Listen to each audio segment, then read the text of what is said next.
على أصوات مرحبا، تحية لكم مستمعينا. معلومة اليوم، إذا معلومة جديدة طبعا كل يوم معلومة كتفيدكم، معلومة اللي كتعلق بحياتكم اليومية. اليوم اقتراح دكتور، شنو تقترح دكتور في معلومة اليوم؟ إذا بعد ما خصصنا أشهر وأشهر المجموعة ديال القوانين بشكل مبسط، اليوم شنو تقترح؟ اليوم تشوفوا معلومة اللي تشوف شي حاجة اللي كيحتاجها المواطن في اليومي ديالو.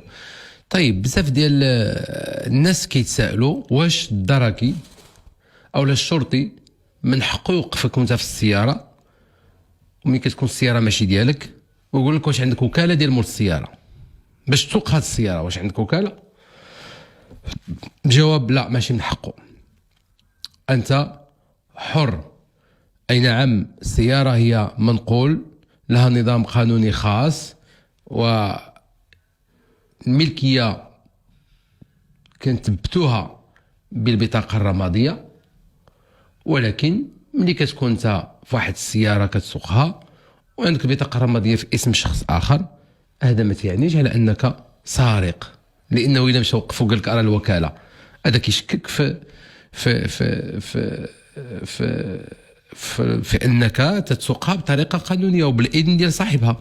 إذن يفترض فيك السرقة، يفترض فيك سوء نية، أنك هذه السيارة خديتها خلسة من صاحبها ولا سرقتها ولا على الأقل بدون إذن صاحب السيارة.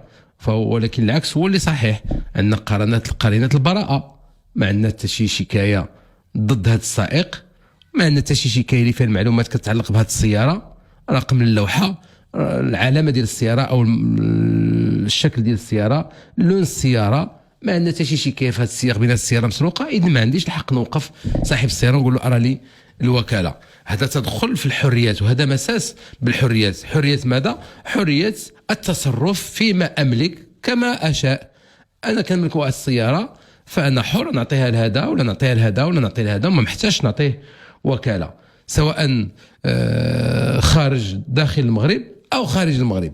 هذا نظام عالمي، عندك السياره كتسوقها، اي واحد يمكن له يسوق السياره ما دام ان ما عندناش شكايه، اذا ما عندناش مشكل. فهذا خطا ترتكبوه بعض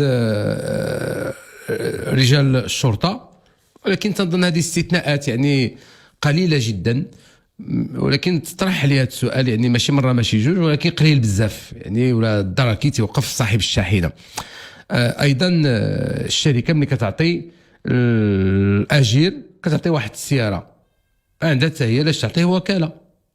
يمكن كاع الا بغينا نسول الوضعيه ديالو باش تكون عنده حمايه قانونيه في حاله وقوع واحد الحوادث، باش تكون عندهم صبغه ديال حادثه الشغل، يمكننا نعطيو واحد الوثيقه اللي كيوقع عليها المدير العام او الممثل القانوني ديال الشركه، ويديروا فيها الطبع ديال الشركه ويقولوا بان هذه السياره او هذه الشاحنه او هذه الحافله عاطينها لفلان اللي هو سائق ديالها، وصافي هذه كتحميه هو اكثر.